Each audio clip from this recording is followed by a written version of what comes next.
You were born a god. But from the moment you opened your eyes, a system began to work to make sure you would never remember that. They did not need to chain you. They only needed you to forget who you are. Control is not loud, it is silent.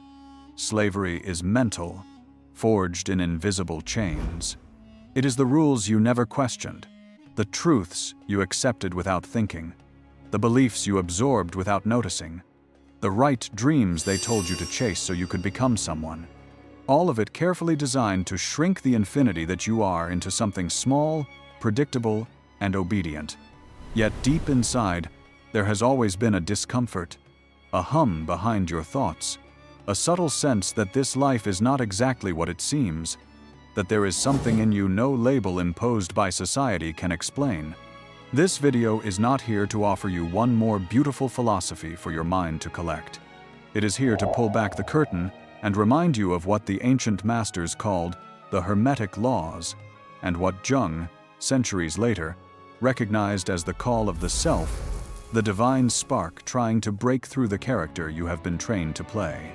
If some part of you feels that you are living a role you did not write, that your soul is bigger than the story they told about you, stay until the end. What we are about to reveal may not be comfortable for your ego, but it is exactly what the God within you has been waiting to hear.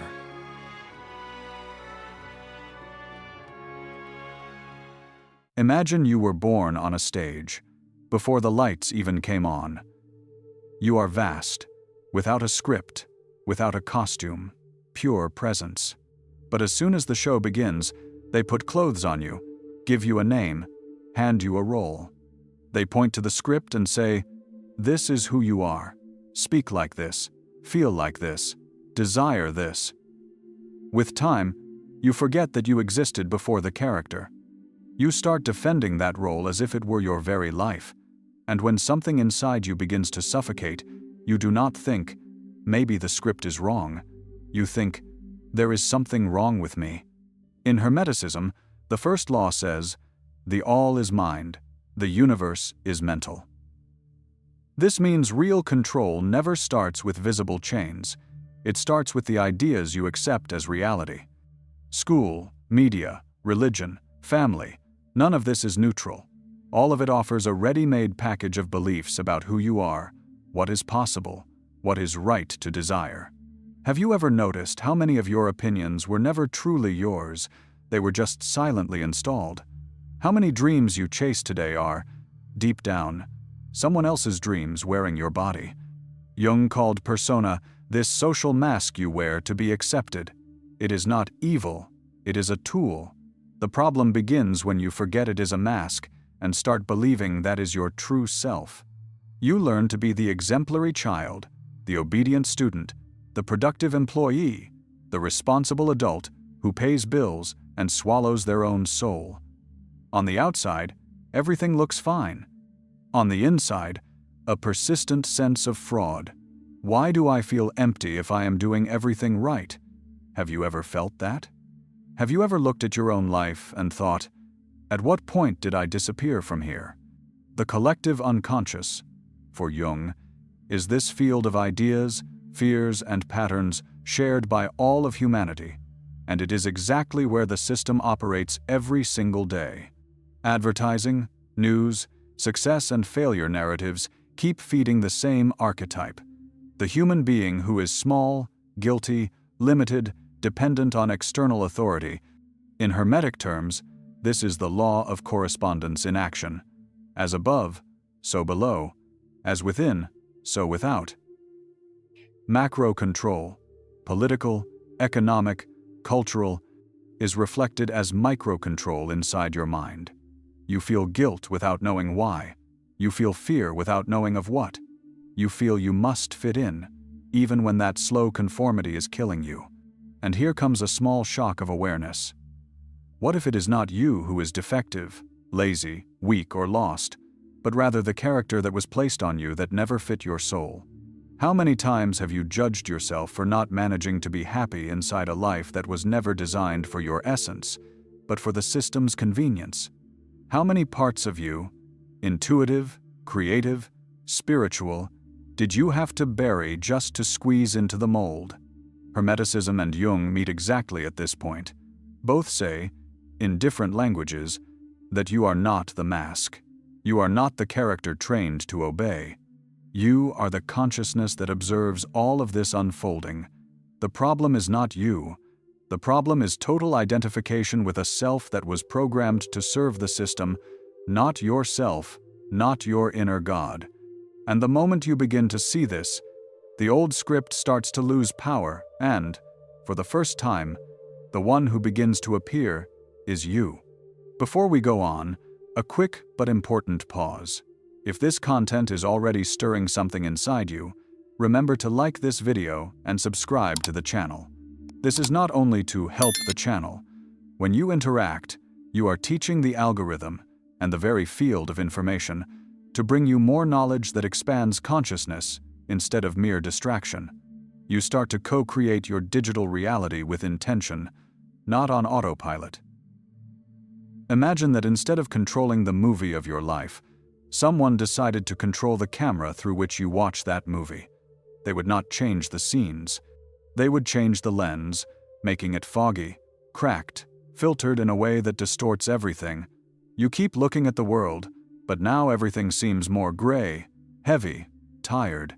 And with time, you stop asking if there is something wrong with the lens and start believing that the problem is the world itself, or you. Your body is that camera, and the pineal gland is one of its main lenses. Ancient traditions called it the third eye, the eye of Horus, the seat of the soul, the point of contact between the visible and the invisible. In Hermeticism, the law of vibration says that everything is frequency, everything is movement. An awakened pineal is an antenna tuned to subtler frequencies. A poisoned pineal is like a radio trying to catch a symphony with the static turned all the way up. It is not that the divine disappears. It is you who can no longer tune in. And this is where the war becomes silent, because it is much more efficient to attack the lens than to argue with the observer. So the system does not come to you saying, "We are going to block your spiritual perception." It comes dressed as convenience, practicality. Everyone lives like this. Ultra-processed foods that inflame your gut, substances in the environment that disrupt your hormones, sleepless nights normalized with coffee and medication. You think you are just tired. But what if what is really happening is that your antenna is being sabotaged day after day? Jung said the body is the stage where the unconscious starts to scream when it is not heard. That anxiety that seems to have no reason. The fatigue that does not go away, even after an entire weekend resting in front of screens. The weight on your chest every time you think about changing your life. What if this is not just modern life, but the result of a system that keeps your body in survival mode to make sure you never have enough energy to awaken? How can you access the self if every cell is too busy fighting to survive the lifestyle that was imposed on you? Think about the law of rhythm, another Hermetic principle. Everything has flows, cycles, tides. Your body too. Sleep and wakefulness, hunger and satiety, activity and rest. Now look at the rhythm the system sells you. Work without pause, artificial light until late at night, notifications pulling you all the time, constant stimulation. You breathe fast, eat fast, think fast, and lose the ability to feel deeply. Can you see how this rhythm is not neutral, but designed to keep your vibration low, fragmented, out of tune? At the deepest level, it is not only your body that suffers, it is your perception. When your gut is inflamed, your neurotransmitters are thrown off balance. When your nervous system is in constant alert, the mind switches into defense mode, and a body at war with itself has no space to contemplate the divine, to be still, to notice synchronicities. How many times have you felt that you cannot take it anymore, and instead of investigating, you just pushed through with more coffee, more screens, more stimulation? This is the war for perception. They do not just want you sick, they want you numb. Because a tired mind does not question, an inflamed body does not meditate deeply, A hyperactive nervous system confuses intuition with paranoia. And then, when your pineal tries to send a whisper, in that strange coincidence, in that vivid dream, in that feeling of, "This is not for me," you quickly dismiss it as nonsense because you have no energy left to explore it. Here is the turning point. What if taking care of your body were not a luxury or a vanity, but a spiritual act of rebellion? What if choosing what you eat, how you breathe, how you sleep, were a direct part of your awakening path, and not something separate from it? Hermeticism would say that by raising the vibration of matter, you make it easier for the mind to act. Jung would say that by respecting the body, you create a more stable container for the psyche to manifest. You are not weak because you are exhausted. You are exhausted because you are living inside an architecture designed to drain your vital energy. And as long as you keep believing that this is just how it is, the system wins. But the moment you begin to see your body as a hermetic temple, a living technology to access higher levels of consciousness, every choice stops being trivial. Eating, breathing, sleeping, moving, everything becomes part of the same question: am I feeding my numbness or my awakening? Imagine your mind as a house with many doors. Some of them you know well, everyday thoughts, worries, desires. But every now and then, a door opens by itself. A thought walks in that does not feel like yours, an emotion that is disproportionate, a fear that comes out of nowhere.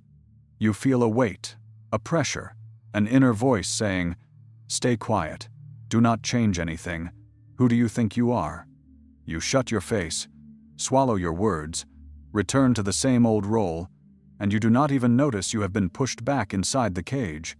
The ancient Gnostics called certain forces archons, intelligences that feed on fear, guilt, chaos, and division, not as movie monsters, but as fields of influence.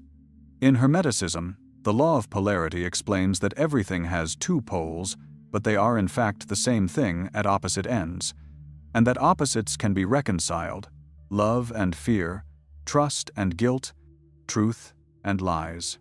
When you vibrate on one pole, you are feeding it with your energy, and you can consciously move along that scale and find balance.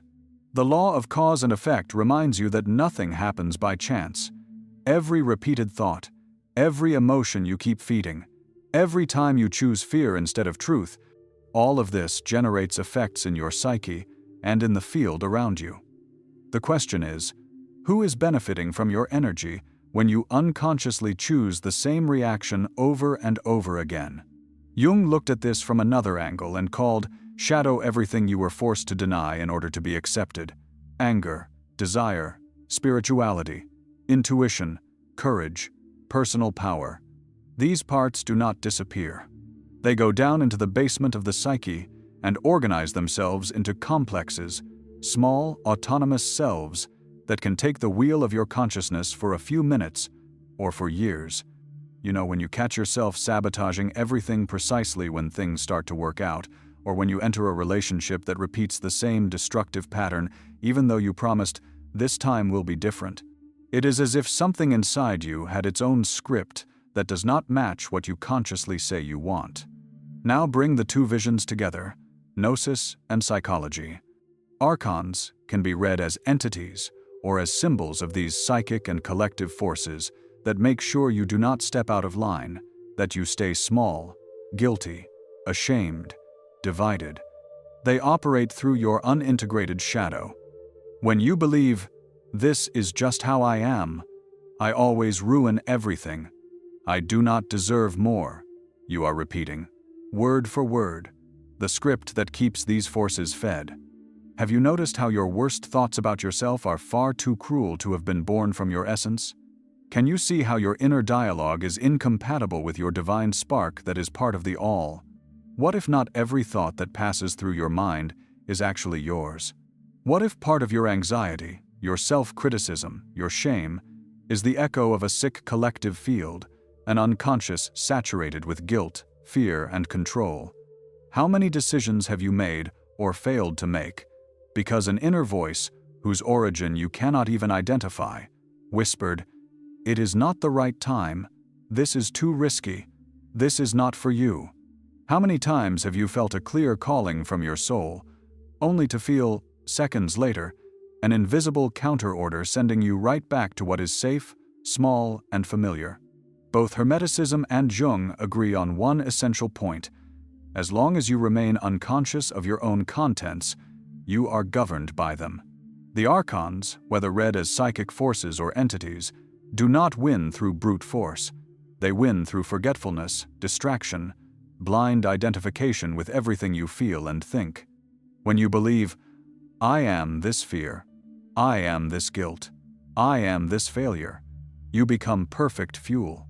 But the moment you begin to observe, to name, to bring into the light what has been ruling you from within, something switches sides on the board. You stop being prey and start being consciousness. Do you want to keep living as a point of energy drained by systems, narratives, and shadows? Or are you willing to look within, face the discomfort, and reclaim the power to choose your own vibration? Because as long as you run from the shadow, someone or something will use it against you. When you integrate it, the game changes. And that is where the next piece of the puzzle comes in, the body and the breath as concrete tools to break this hypnosis. Imagine an infinite ocean, one single mass of water, deep, alive, in motion. Now imagine someone takes this ocean and starts telling a story to each drop. You do not belong to anything. You are alone. If you mix with other drops, you lose your value. To be special, you must be chosen by a distant ocean that is separate from you. Over time, each drop forgets it is the ocean in miniature and begins to compete for space, attention, salvation. It sounds absurd, right? That is exactly what the illusion of separation has done to humanity. For centuries, dominant religions have taught one simple and devastating idea. God is up there, you are down here. God is perfect, you are miserable. God is a separate being who loves some and condemns others. And you must earn that love by competing, obeying, fitting in. Instead of remembering that the sacred lives in everything, they created a hierarchy.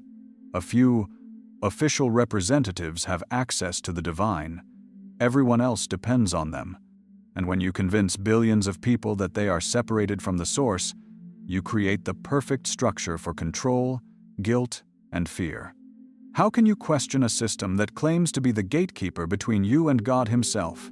Hermeticism says the opposite.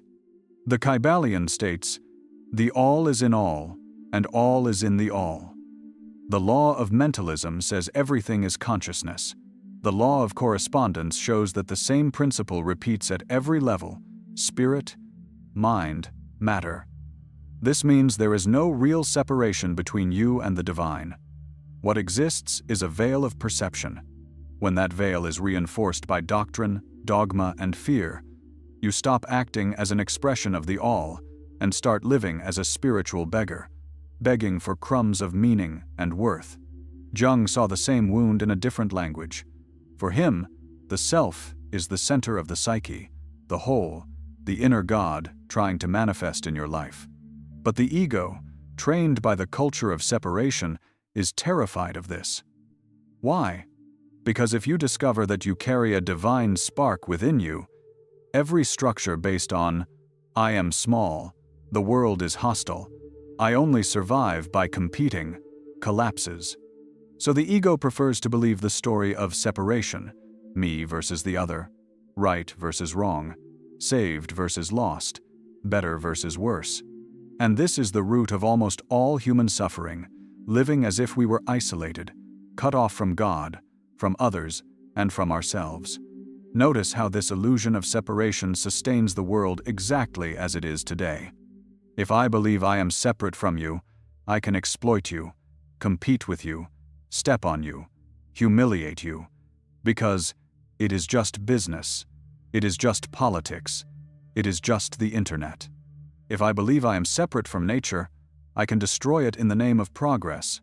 If I believe I am separate from God, I live in guilt and scarcity, always feeling I am not enough, that I must prove my worth, that there is never enough, not money, not love, not recognition. Can you see how many of your life choices were made from this place of lack? The economy around us is built on this: competition, comparison, and fear of losing. A system based on the idea that there is not enough for everyone, not enough resources, not enough opportunities, not enough salvation. And the question almost no one asks is, who profits from a world where everyone feels separate, insecure, and in a silent war with their neighbor? A human being who remembers they are part of a whole is not easy to manipulate. They do not need to crush others to exist. They do not need to destroy themselves to fit a pattern. They do not submit so easily to a system that feeds fear and scarcity and calls it being realistic. At its core, the illusion of separation is the software running behind all the other distortions. When you believe you are separate from the divine, you keep searching outside. When you believe you are separate from others, you live in competition or isolation. When you believe you are separate from yourself, you lose your inner axis and become a hostage to any narrative that promises belonging. And here comes the mini-climax question: how many of your choices, relationships, jobs, and even spiritual practices were really desperate attempts to heal this nameless feeling of separation? Hermes and Jung both point in the same direction. Healing comes through remembering unity, not as a pretty concept, but as a living experience. In Hermeticism, this means recognizing that you are an expression of the all, and that the same principle that moves galaxies moves your breath. In Jungian terms, it is the process of individuation, when you stop identifying only with the ego and begin to live guided by the self, feeling that life has an inner meaning, not one imposed from the outside. When this remembrance begins to happen, the logic of scarcity loses its grip. Instead of "if I shine, the other goes dark," it becomes "when I align, I inspire the other to align as well." When we look at Jesus without the filter of religion, he is the exact opposite of the logic of separation. At the center of the tradition that shaped the West stands a master who spoke of radical unity: "I and the Father are one," and prayed that they all may be one. He pointed to a God who is not distant, but present in the innermost place. The kingdom of God is within you. In Hermetic language, it is as if Jesus were saying that the all is in all, and that the boundary between human and divine is far more porous than institutional religion admits. What happened afterward was a deep inversion of this message. The religion that arose in his name began, many times, to operate through fear and exclusion, saved and condemned, inside and outside, us and them. The message of union became a tool of control. And yet the Gospels themselves offer another key: love one another as I have loved you, and whatever you did to one of the least of these, you did to me. If the other is, at some level, the Christ himself, then separation is a useful lie for the system. Jesus embodies the consciousness of unity, but the structure around him was used to keep people living as if they were eternally separated from God, from others, and from themselves. Through the centuries, the image of Jesus was also manipulated to sustain guilt and submission. Instead of the master who calls friends to walk by his side, the focus became almost exclusively the tortured Jesus, bleeding on the cross, tied to the idea that it was because of your guilt. The subtle message is, you are so sinful, so unworthy, that someone had to suffer horribly because you exist. Therefore, you owe blind obedience to the institution that claims to represent that sacrifice. The figure of Jesus, who in the Gospels welcomes, heals, confronts unjust systems and breaks hierarchies, was cut and edited into a symbol of fear. If you do not submit, you are betraying the Christ who died for you. In this way, the most powerful archetype of love and unity was turned into a constant reminder of debt, shame, and smallness, exactly the psychic environment needed to keep the illusion of separation alive. The great turning of the key is simple and radical. The illusion of separation is not just a wrong belief, it is the foundation of the world as it is today. To question it is like pulling a thread that threatens to unravel the entire fabric of consensual reality. That is why it is so fiercely protected by systems, narratives, and institutions. But it is also why, when you begin to remember that you have never been separate from God, from life, from yourself, something shifts in your axis. You stop acting from lack and start acting from wholeness. And a human being aligned with this truth is the greatest risk to any system built on fear, competition, and scarcity. Imagine you were given, for free, the most advanced instrument in the universe, a living temple, an alchemical laboratory, a portal between worlds. But no one explained the manual. On the contrary, they taught you to treat this instrument like a disposable machine, push it, force it, mask it with coffee, sugar, pills, filters, and a smile. And when the body starts to scream, you think, "My body is betraying me." But what if it is exactly the opposite? What if your body is the only part of you that has never lied? In almost every ancient tradition, breath was seen as the direct doorway to the higher self, the divine spark in action. The Vedic sages called it prana, the Taoists chi, the Hebrews ruach, the Greeks pneuma, all words that mean, at the same time, breath and spirit. The very act of inhaling and exhaling was understood as a constant marriage between the human and the divine.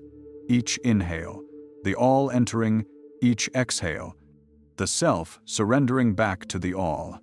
Today, in a sped-up society, breathing has been reduced to an automatic, almost irrelevant process, when in truth, it is the simplest and most powerful key to step out of the conditioned mind and access the self, the God within. When you breathe consciously, you are not just relaxing, you are reactivating a sacred technology that was trivialized, reconnecting body, psyche, and spirit in a single flow, exactly what the system most fears you will discover. In Hermeticism, everything is seen as an expression of universal laws. The law of correspondence: what is above is like what is below, what is within is like what is without. Your body is that bridge. It is consciousness condensed into matter, vibrating at a level your eyes can see. The law of vibration reveals itself in every heartbeat, in every electrical impulse in your nervous system, in every change in your breathing when you feel fear, love, anger, or peace. Jung would say the body is the stage where the unconscious writes messages when you ignore the subtler signals. How many times have you felt a knot in your throat just before swallowing a truth? How many times did your stomach twist just before you agreed to something you knew was not for you? Start with the basics no one taught you to respect. Your gut, for instance, produces neurotransmitters, regulates mood, energy, perception. An inflamed gut does not only affect digestion, it affects mental clarity, emotional stability, spiritual openness. A nervous system in constant alert is not fertile ground for insight. It is a trench of survival. And then comes the painful question: how do you expect to access higher states of consciousness if your body is fighting every single day just to withstand your lifestyle? It is not divine punishment.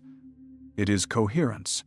An overloaded temple cannot hold high frequencies for very long. And so we arrive at the most obvious and, at the same time, most neglected tool of all: your breathing. You breathe all the time, yet almost never truly breathe. You pull air only into the upper chest, in a rushed rhythm, as if you were always late, always running, always owing something. The ancients called the breath prana, chi, vital breath. For Hermetic thinkers, it is the rhythm of spirit animating matter. For Jung, breath practices and attention to the body are concrete ways of bringing consciousness down from the head into the totality of the being. Can you see how the modern world made you forget this? Replacing silence with notifications, pauses with stimulation, deep breathing with chronic anxiety? Conscious breathing is a portable spiritual technology. It does not require a temple, it does not require belief, it does not require permission. When you breathe with intention, something begins to happen. The body warms up, tingles, releases. Old emotions rise to the surface. Tears come without a logical explanation. Forgotten memories appear. This is not all in your head.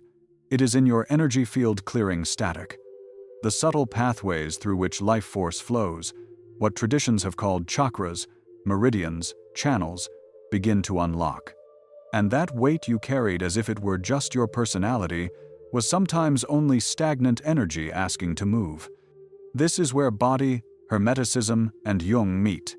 The Hermeticist would say, "You are transmuting vibration." The Jungian would say, "You are integrating unconscious contents." Your body would say, "At last you stopped using me as a dump for emotional garbage and started listening to me." And you, what do you say? How many times have you tried to evolve spiritually only through the mind while feeding the body with things that destroy your energy? How many times have you sought meditation, mantra, study, while ignoring the fact that you do not sleep well, do not breathe well, do not move well? The point of this reflection is not to blame you, it is to hand your power back. Healing the body is not vanity, it is spiritual strategy. Caring for your breath is not a detail, it is a portal. When you begin to treat your body as the Hermetic temple it truly is, everything shifts. Your mind slows down. Your emotions find a center. Your intuition stops being a timid whisper and becomes a steady presence. You stop living only from the neck up and start living from the whole. And from that place, the next question is no longer, how do I escape this system? But who is the being inhabiting this body, behind all the labels?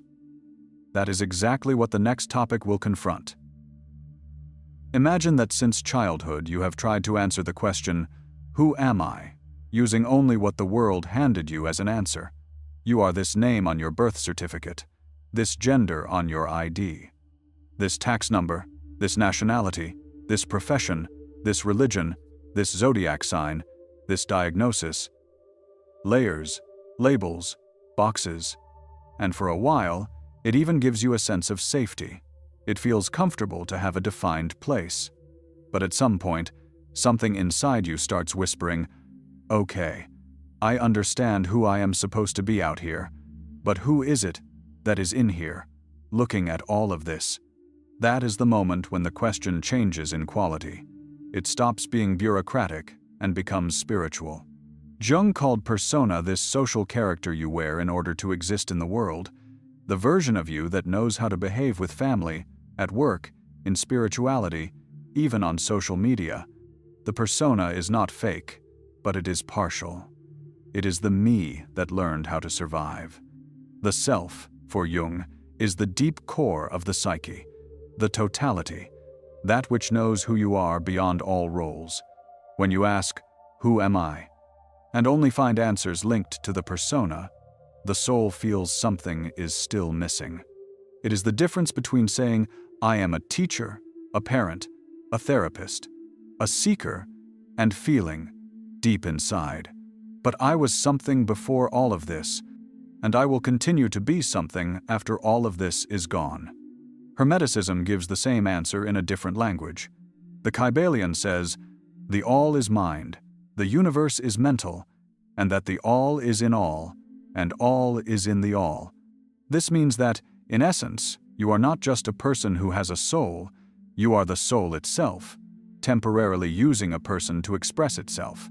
You did not come from some random physical place, as if your story started at your birth. You emerged from a mental source, from a field of consciousness that has always existed, and chose to descend into density, put on a body, enter a timeline, like someone stepping into a lucid dream with a purpose. When the question shifts from, "Who am I?" to, "What am I?" something deep moves. Who takes you to biography, your childhood, your history, your traumas, your titles? What takes you to ontology, to the nature of being? You stop looking for answers like, "I am this, I am that," and begin to notice that, at the root, you are consciousness. You are the one who observes thoughts. emotions, memories, roles.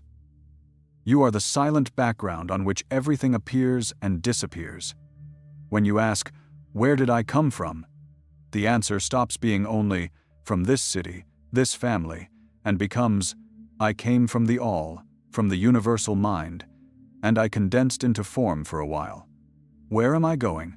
then stops being only a matter of heaven, hell, reincarnation, or nothingness. From a Hermetic point of view, everything that is an expression of mind returns to mind itself. Forms come and go, cycles are born and die, but essence remains. The law of rhythm says that everything advances and retreats, rises and falls, expands and contracts. The soul enters matter, learns, transforms, and then returns to subtler states of consciousness. Jung, with his idea of individuation, would say that the journey of life is a movement back to the center, becoming again who you always were, beneath who you learned to be. Death ceases to be an absolute end and becomes a change of scenery. In the middle of this, the law of gender sheds light on a crucial detail. You are co-creating your experience all the time. The masculine principle of mind is the part that projects, directs, chooses. The feminine principle is the part that receives, gestates, gives form in the subconscious. Conscious and subconscious dance together, and from that dance your experiences are born. When you define yourself only from the persona, your conscious mind makes choices based on fear, scarcity, approval. And the subconscious, soaked in old beliefs, accepts and manifests. When you begin to identify with the self, with the inner God, the dance changes. You stop asking, "Who do I need to be to fit in?" and start asking, "What is trying to be born through me now?" Here comes the most delicate point. The system is terrified of that shift, because a human being who recognizes themselves as consciousness rather than just as a character is no longer fully manipulable. When you believe you are only this here, your ID, your career, your story of pain, your bank account, any threat to those elements paralyzes you. You live on the defensive, reacting to everything. But when you begin to feel that you are something larger, that your origin is the all, and your destiny is to return to it with more awareness, your fears change in size. You still feel, you still suffer, but something in you knows, this is not all that I am, this is what is happening to me right now. And that difference completely changes the way you walk through life. Answering the soul's questions, "Who am I? Where did I come from? Where am I going?" is not about building a pretty theory, it is about changing the axis of identification. It is stepping out of the small answer, "I am only this," limited, separate, condemned to repeat patterns, and stepping into the wider answer, "I am a spark of the all," traveling through temporary experiences, learning to remember who I am in each scenario. Jung called this process individuation. Hermeticism would call it transmutation, raising the level of consciousness without leaving matter. You are not here to escape life, but to live it as someone who knows where they came from and where they are going. Maybe, deep down, you have already felt this. Moments of insight, vivid dreams, synchronicities that defy logic. That deep intuition that this is not random. These are small tears in the veil of the persona, where the self and the all peek through. The conditioned mind tries to rationalize it, mock it, ignore it, but the soul knows. Have you noticed how even after years defining yourself by labels, a part of you stays restless, asking, "But what if I am more than this?" That question is not a sign of madness. It is a sign that the God within you has begun to stir. In the end, what Jung and the Kybalion whisper together is simple and revolutionary. You are not the story. You are the consciousness, using the story to know itself.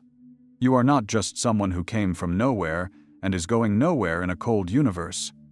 You are a temporary expression of a living, intelligent, all that observes itself through you. When you trade the question, "Who am I?" for "What am I?"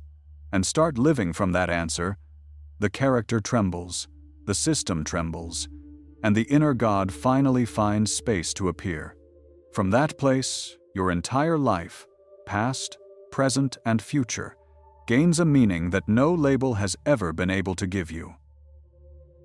You did not just watch one more spirituality video. If you made it this far, you have crossed an entire map. You saw how the system hijacks your identity, how the body was turned into a target to weaken your perception, how inner and outer forces feed the illusion of separation, and how, behind the persona, there is a being that cannot be touched. From Jung to the Kybalion, from Jesus to the ancient traditions, everything points to the same place. You are not the character you were taught to play. You are the consciousness that is using this character for a while. And the greatest act of spiritual rebellion you can commit is to remember this and live as someone who has remembered. If this video helped you see the world with different eyes, do something now before you keep scrolling. Like this video, subscribe to the Sabiduría Hermetica channel, and if you feel that someone you love also needs to hear this, share it with them. This simple action is not just to help the channel, it is an energetic pact with the algorithm and with the very field of information, saying, I want more content that expands me and less content that numbs me. You teach the machine and digital reality itself to work in your favor. And if, in the middle of all this, your greatest pain is still the material world, debts, scarcity, the feeling of always chasing and never arriving, then the next step of your journey is to apply these laws to the financial field. That is why I created the ebook, The Key to Prosperity: Transform Your Financial Life with the Hermetic Laws. It is not just another superficial, think positive, and the universe delivers manual. It is an initiatory roadmap to align your conscious mind, subconscious mind, and vibrational field with prosperity. The link is in the pinned comment, and, while it is at a special launch price, it is literally a key to shorten years of trial and error. Once that condition ends, it goes back to being an advanced study, not an entry-level doorway. If you want to keep going deeper, the ideal next step is the video appearing here on the card. In it, I dive into a point that is still pulsing in this content and that can become the turning point in your daily practice. That way, you are not just accumulating knowledge, you are building, video by video, a new timeline for your consciousness, where Hermeticism is not ancient theory, it is applied technology. To close this encounter, I want to invite you to leave a conscious anchor in the comments. If this video resonated with you at a deep level, write down there, I remember who I am. It is not just a phrase, it is a spoken decision, a contract with yourself, a milestone in your individuation process, and your Hermetic awakening. Each comment, there is like a seal telling your unconscious, from today on, I no longer accept living on autopilot. You did not come to this video by accident. The fact that you are still here, right now, hearing this, is a sign that your soul is tired of repeating itself and wants something more true. So take this with you. You are not small. You are not separate. You are not an accident in a cold universe. You are consciousness itself experiencing itself through a name, a body, a story. And step by step, as you remember this, you stop being a hostage of the system and become a lucid point of light within it. Until our next initiatory encounter on the path of Hermetic wisdom.